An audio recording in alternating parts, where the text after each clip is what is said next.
Praise Lord, praise Lord, praise Lord. Hallelujah, hallelujah, hallelujah. सबको जय मसीह की। परमेश्वर, हमारा परमेश्वर जो सबका परमेश्वर है, वो अच्छों पर भी दया करता है और बुरों पर भी दया करता है, क्योंकि दोनों ही उसके बच्चे हैं। हालेलुया। अब हम मिलकर प्रार्थना करते हैं। हे पिता परमेश्वर, खुदावंद परवरदिगार, काल पुरख, सर्वशक्तिमान, परम प्रधान यहोवा परमेश्वर, सृष्टि के मालिक और खालिक, हम आपका धन्यवाद करते हैं। आपने हर रोज़ की तरह हमें एक नया दिन दिया, पितर आत्मा जी का साथ दिया। हे मेरे यहोवा परमेश्वर, सृष्टि के मालिक, आपने हर रोज़ की तरह हमें प्रचार करने के लिए वचन दिए हैं और अपने चरणों में बैठने का अधिकार दिया है।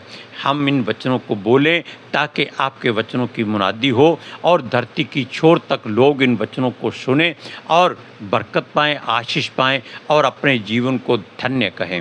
मैं पितर आत्मा जी आपका स्वागत करता हूँ, आपसे विनती, मिन्नत, फरियाद, प्रार्थना, रिक्वेस्ट करता हूँ, गिड़गिड़ाता हूँ।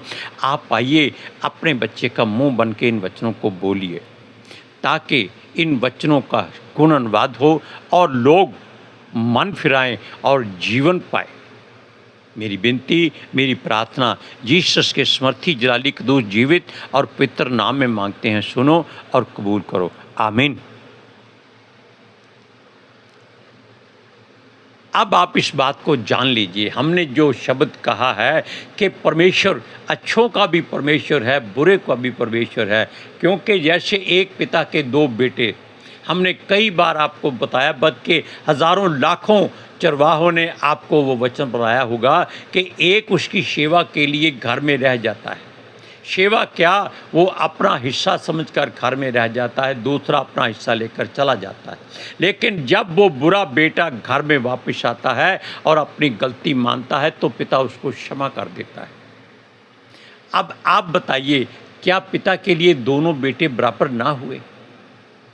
जो अच्छा है वो भी उसका है, जो बुरा है वो भी उसका है, लेकिन पिता के लिए दोनों अच्छे हैं।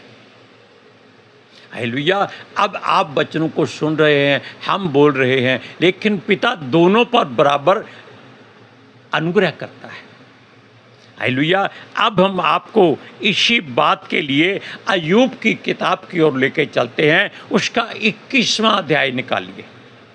उसमें नपाती शोपर ने जब अय्यूब को बड़ी बड़ी बातें कही और अंत में एक वचन कहा, वो उसका है 20वें अध्याय का 29वां वचन। वो उसके बाद में अय्यूब उसको उत्तर क्या देता है वो हम आपको बताएंगे।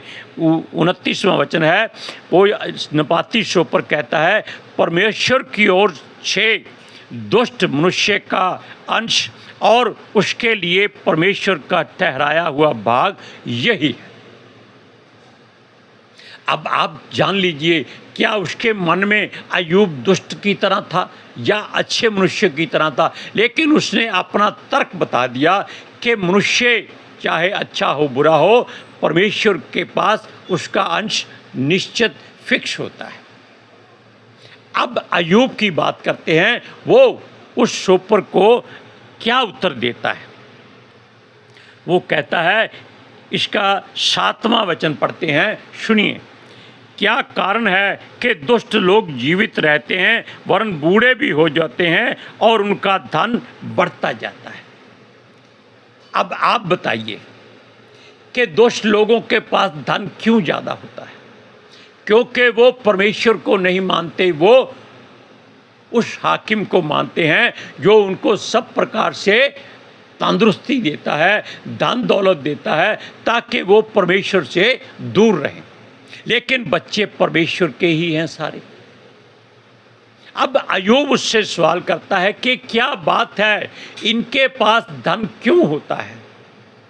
ये बूढ़े भी हो जाते हैं तो भी इनके पास धन जमा रहता है। लेकिन वचन में प्रभु यीशु मसीह कहता है कि ये धन जो इनके पास है वो नाश होने वाला धन है, लेकिन जो परमेश्वर के लोगों के पास धन होता है वो अनंत जीवन के लिए एक परमेश्वर से पवित्र धन होता है। वो है वचन का धन। हालेलुया। अब इसका दूसरा वचन है, यानी कि 8वां वचन, उनकी संतान उनके संग और उनके बाल बच्चे उनकी आंखों के सामने बने रहते। धर्मी के घर में हमेशा तनाव रहता है, लड़ाई झगड़ा भी होता है, क्योंकि एक मानता है दूसरा नहीं मानता, एक मांस खाता है दूसरा नहीं खाता, एक देवताओं की पूजा करता है दूसरा यीशु मसीह की आराधना करता है। इसलिए संसार भी उन मनुष्यों का बैरी होता है जो परमेश्वर यहोवा के दास दासियां या उसके भगत होते हैं।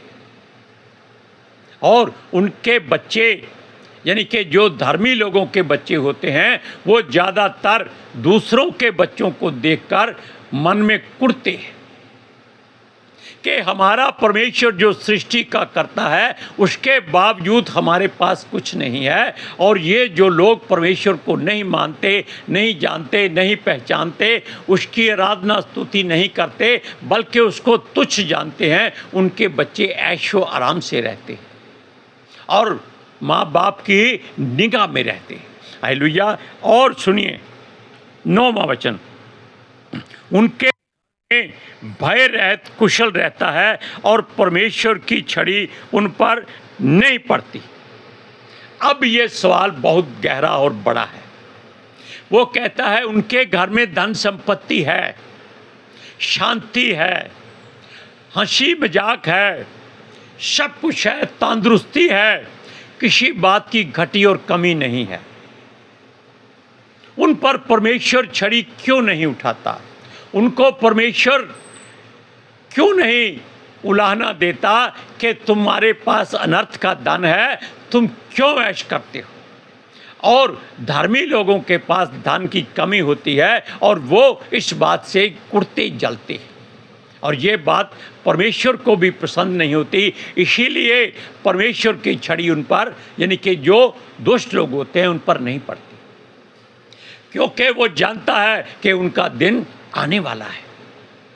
लेकिन वचन में लिखा है कि धर्मी का थोड़ा सा धन दुष्टों के बहुत धन से बहुत उत्तम होता है।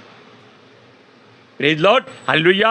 अब इस बात को आप जान लीजिए, क्योंकि वो भय रहित रहते हैं, आनंद से खाते पीते हैं और नाचते गाते हैं, और किसी बात की उनको चिंता फिक्र नहीं होती। हालेलुया। सुनिए अब इसका 10वां वचन, उनका 11वां वचन, वे अपने लड़कों को झुंड के झुंड बाहर जाने देते हैं और उनके बच्चे नाचते हैं। अब इस बात को आप जान लीजिए कि उनके बच्चे, यानी कि जो दुष्टों की संतान, जिनके पास धन अपरंपार है, किसी बात की चिंता फिक्र नहीं है, क्योंकि उनका धन उनका परमेश्वर है। और वो ऐसे आनंदित होते हैं कि उनके बच्चे हर काम में माहिर होते हैं। किसी भी काम में आप उनको ले लीजिए, पूछ लीजिए, वो आपको हर बात का उत्तर देंगे, हर बात का हल निकालेंगे, हर मसले को वो हल कर लेंगे, क्योंकि उनको ये मालूम है कि बीमारी आ जाए, लाखों रुपया है, डॉक्टरों को खरीद लो, बच्चा तंदुरुस्त रहना चाहिए। लेकिन धर्मी केवल परमेश्वर की ओर अपने हाथ उठाए देखता रहता है, जबकि वचन कहता है अपना मुंह खोल, उन वचनों को बोल, ताकि आपकी हर मुसीबत, दुख, दर्द यीशु के नाम से चला जाए। सूरज परमानी और क्या नाम है, अंकित साजवान, उनके वचनों में एक बात बड़ी गहरी है। वो कहते हैं जब पतरस की सास को बुखार था, तब यीशु मसीह ने उसे डांटा, ए बुखार चल तो क्या बुखार ने सुना होगा तभी गया वो? तो वो दोनों कहते हैं, सूरज परमानी और अंकित साजवान, अरे भाई इन कष्टों को डांटो, कैंसरों को डांटो, बीमारियों को डांटो, अपने मुख से बोलो और आपकी जो इच्छा जरूरत है वो परमेश्वर पूरा करेगा, बल्कि अपने आप हो जाएगी, क्योंकि आपने उसके वचनों को अपने मुंह से हुक्म दिया है। वो कहते हैं यीशु मसीह से, यानी कि सूरज परमानी ने बताया कि यीशु मसीह से किसी ने कहा कि हे प्रभु मैं क्या करूं कि धनवान या तंदुरुस्त रहूं या अनंत जीवन पाऊं। वो कहता है अपने मुंह से वचनों को बोल, उसकी आज्ञाओं को मान। एक और मनुष्य कहता है कि हे प्रभु मैं किस तरह तंदुरुस्ती पाऊं, मैं तुझ में कैसे बढ़ता जाऊं। वो कहते हैं, यानी कि दोनों जो परमेश्वर के चरवाहे हैं, वो कहते हैं कि मुझसे क्यों पूछता है, तेरे सामने पवित्र शास्त्र रखा हुआ है और उसमें कहा गया है हुक्म दे, तू हुक्म देगा तो मैं सब कुछ करूंगा। यूहन्ना की 14 में यीशु कहता है कि जो कुछ तुम मेरे नाम से कहोगे वो मैं करूंगा। कैसे? आप मुंह से बोलोगे, यीशु मसीह को करना पड़ेगा। अब आप देखिए कि यहोशू ने सूरज को हुक्म दे दिया कि ऐ सूर्य अपने जगह पर खड़ा रहे जब तक ये युद्ध हम जीत ना जाए। ये चंद्रमा अपनी तराई में बना रहे जब तक हम युद्ध ना जीत जाएं। तो क्या सूरज चांद छुप गए? बिल्कुल नहीं, उनकी जरूरत नहीं पड़ी। उन्होंने परमेश्वर की ओर देखा। परमेश्वर कहता है मेरे दास ने जो अपने मुंह से वचन कहा है उसको पूरा करो। क्यों? तुम नाशवान हो और वो अनंत जीवन का भागीदार है। क्यों? आप जानते हैं कि यीशु मसीह ने क्या कहा था? वो कहता है सूरज चांद तारे टल जाएंगे, धरती आकाश टल जाएगा, समुंदर टल जाएगा, लेकिन उसके मुख से निकला वचन कभी नहीं टलेगा। अगर उसका वचन टल गया तो इसका मतलब है कि यीशु मसीह नहीं है। लेकिन उसमें एक खास बात बहुत जरूरी है कि आप पूरे विश्वास से उस वचन को बोलो, तब यीशु मसीह आपकी बात सुनकर उस वचन को पूरा कर देगा। योबा कहता है अपना मुंह पसार में तेरा मुंह भर दूंगा। काहे के भर देगा? क्या पिज़्ज़े से, मोमोज से या बर्गर से? नहीं, अपनी आशीषों से, अपने अनुग्रह से, अपनी बरकतों से और हर एक वो अच्छी न्याय इनामत से जो आपको चाहिए।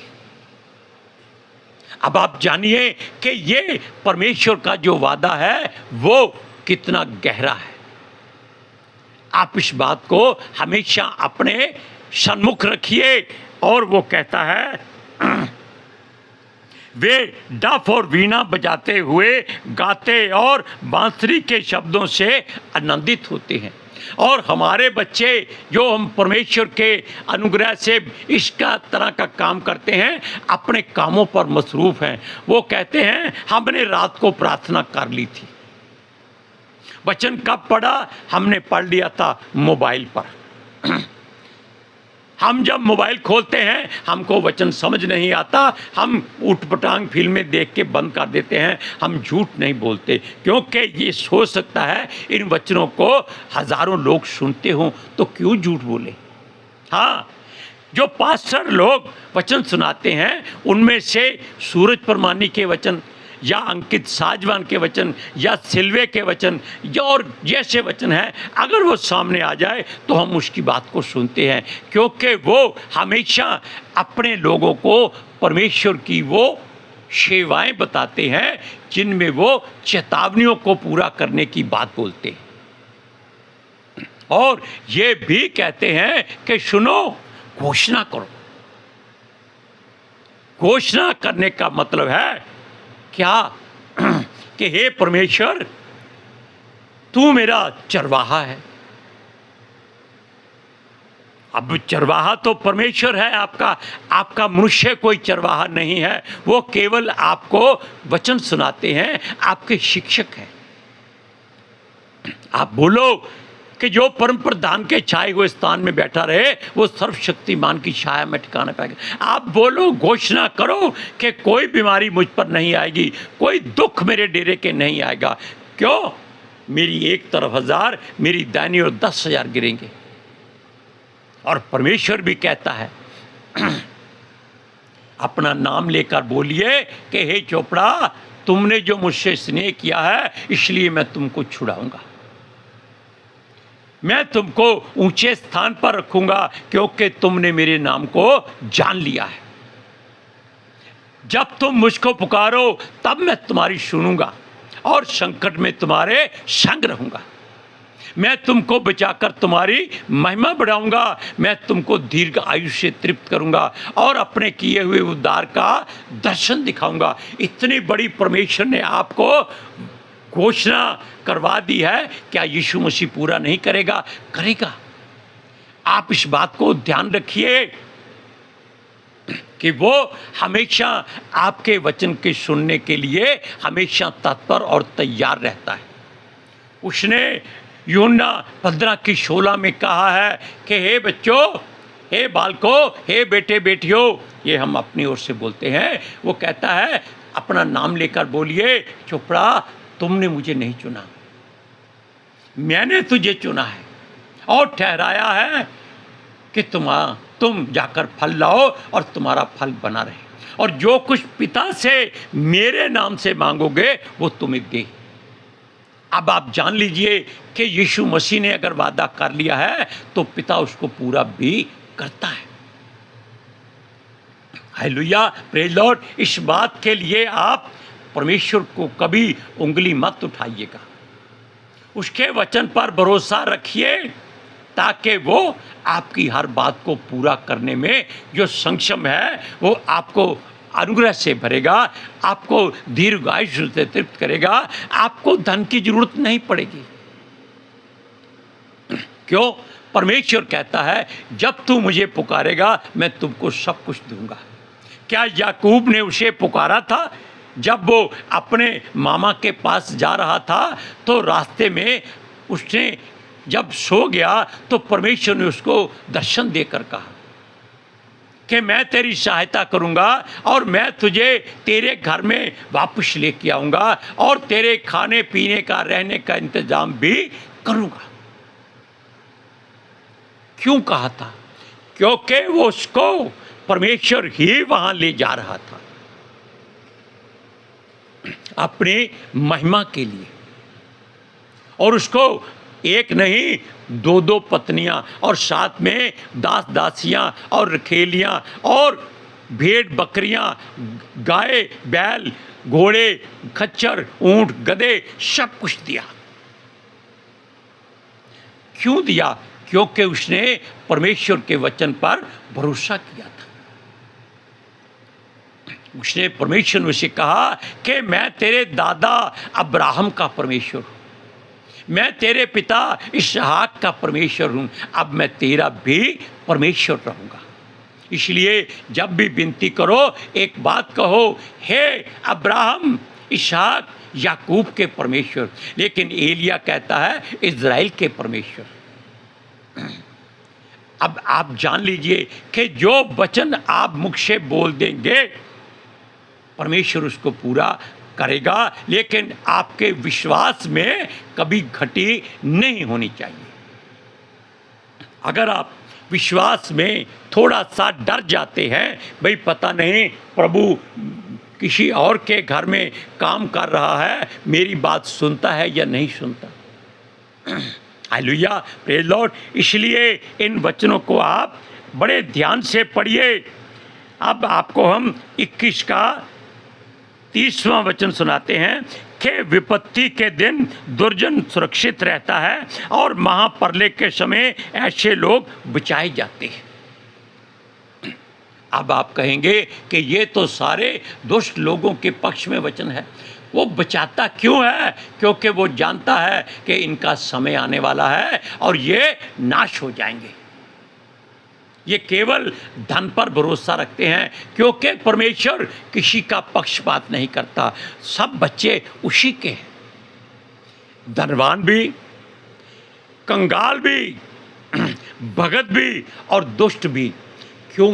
परमेश्वर का ही सारा कुछ सिरजा हुआ तामझाम है। Hallelujah, praise Lord. अब हम मिलकर प्रार्थना करते हैं। हे पिता परमेश्वर, खुदावंद, हे सर्वशक्तिमान परम प्रधान, हम आपका धन्यवाद करते हैं। आपने जो वचन प्रचार के लिए हमने दिए वो हमने पितर आत्मा जी की सहायता से बोल दिए, और पितर आत्मा जी ने हमारे वचन हमारा मुंह बनकर उनका अनुवाद किया, ताकि लोग इन वचनों को सुने और डरे नहीं, निर्भय रहें, क्योंकि दुष्टों का धन उनके सामने बेकार है, जो उनका धर्मी का धन है वो उनके लिए अपरंपार है। इसलिए किसी बात की चिंता फिक्र ना करें, दूसरों को देखकर कभी कुढ़े नहीं। मेरी विनती, मेरी प्रार्थना यीशु मसीह के जलाली कदूस जीवित और पवित्र नाम में मांगते हैं, सुनो और कबूल करो। आमीन, आमीन, शुम्मा आमीन। Hallelujah, praise Lord. सबको जय मसीह की।